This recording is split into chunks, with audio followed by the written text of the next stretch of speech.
अस्सलाम वालेकुम class. So we are discussing chapter number 1 fundamentals of chemistry. तो आज का जो हमारा टॉपिक है वो एटॉमिक नंबर और मास नंबर है। तो सबसे पहले हम देखेंगे एटॉमिक नंबर क्या होता है। The atomic number of an element is equal to the number of protons present in the nucleus of its atoms.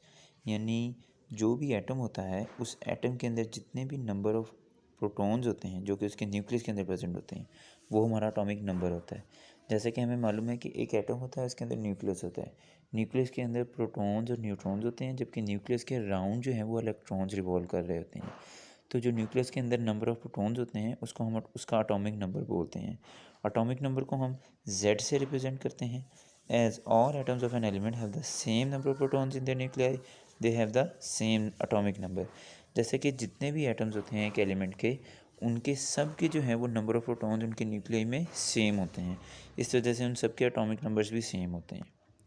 Example से आपको फर्दर क्लियर होगा कि all hydrogen atoms have one proton, their atomic number is Z is equal to 1।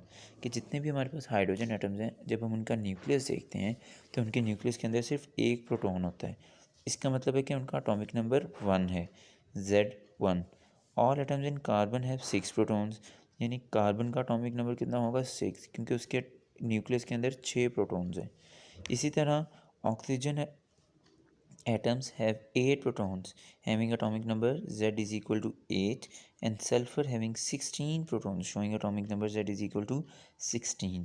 यानी कि जिस atom के nucleus के अंदर जितने नंबर ऑफ प्रोटॉन्स होंगे उसका एटॉमिक नंबर यानी कि Z उतना ही होगा, ठीक है, जितने उसके अंदर नंबर ऑफ प्रोटॉन्स होंगे। नेक्स्ट वन हमारे पास आ जाता है मास नंबर। एटॉमिक नंबर था नंबर ऑफ प्रोटॉन्स, ठीक है। मास नंबर है sum of number of protons and neutrons present in the nucleus of an atom. कि जो भी एटम है उसके न्यूक्लियस के अंदर हमने बताया कि दो चीज़ें होती हैं, एक प्रोटॉन्स और एक न्यूट्रॉन्स।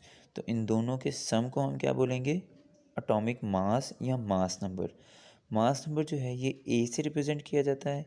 और इसको हम कैसे कैलकुलेट करते हैं, क्योंकि मास नंबर प्रोटॉन और न्यूट्रॉन का सम है, तो हम A is equal to Z plus N.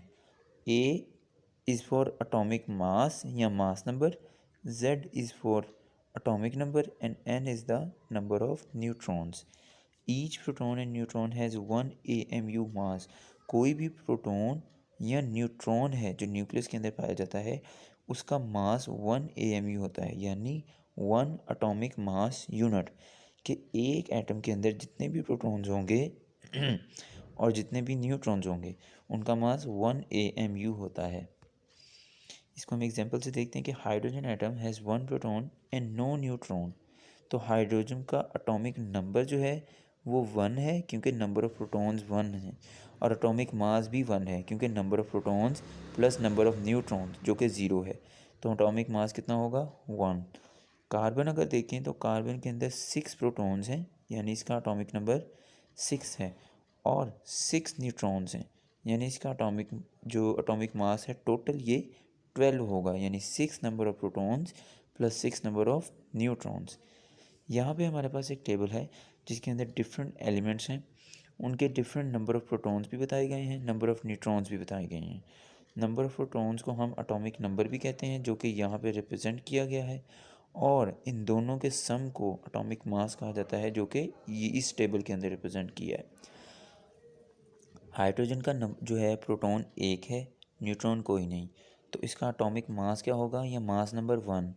Carbon के 6 नंबर ऑफ़ प्रोटॉन्स हैं, 6 नंबर ऑफ़ न्यूट्रॉन्स हैं, तो इसका मास नंबर 12 होगा। इसी तरह नाइट्रोजन का एटॉमिक नंबर यानी नंबर ऑफ़ प्रोटॉन्स 7 है, और नंबर ऑफ़ न्यूट्रॉन्स भी 7 है, तो ये दोनों मिलके मास नंबर कितना बनेगा 14। ऑक्सीजन का नंबर ऑफ़ प्रोटॉन्स 8 हैं, नंबर ऑफ़ न्यूट्रॉन्स 8 हैं, तो 16 मास नंबर बनेगा। अब देखें फ्लोरीन के अंदर जो नंबर ऑफ़ प्रोटॉन्स हैं, यहाँ पे हमारे पास एक वेरिएबिलिटी आई है। नंबर ऑफ़ प्रोटॉन्स हमारे पास 9 है, जबकि नंबर ऑफ़ न्यूट्रॉन्स एक नंबर ज़्यादा 10 है। तो अगर हम इसका एटॉमिक नंबर देखेंगे तो वो हमारे पास 9 होगा, that is the number of protons. और अगर एटॉमिक मास देखेंगे तो वो 19 होगा। इसी तरह सोडियम के अंदर भी वेरिएबिलिटी है कि नंबर ऑफ़ प्रोटॉन्स 11 है, यानी इसका एटॉमिक नंबर 11 है, और नंबर ऑफ़ न्यूट्रॉन्स 12 हैं, तो ये टोटल मिला के 23 होगा।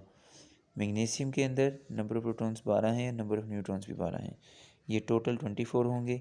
पोटेशियम के अंदर नंबर ऑफ़ प्रोटॉन्स 19 है, जबकि नंबर ऑफ़ न्यूट्रॉन्स 20 हैं।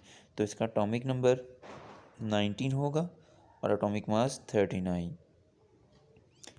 लास्ट है हमारे पास कैल्शियम, जिसका एटॉमिक नंबर 20 है, एटॉमिक नंबर ऑफ़ न्यूट्रॉन्स भी 20 है। इसकी वजह से इसका एटॉमिक मास जो है यानी मास नंबर वो 40 होगा। तो आज का हमारा लेक्चर यहीं तक का था। हमने आज जो है वो एटॉमिक नंबर और एटॉमिक मास पढ़ा और बताया हमने कि नंबर ऑफ़ न्यूट्रॉन्स और नंबर ऑफ़ प्रोटॉन्स क्या होते हैं, इनको जो है वो एटॉमिक नंबर फाइंड करने का और एटॉमिक मास फाइंड करने का क्या मेथड होता है।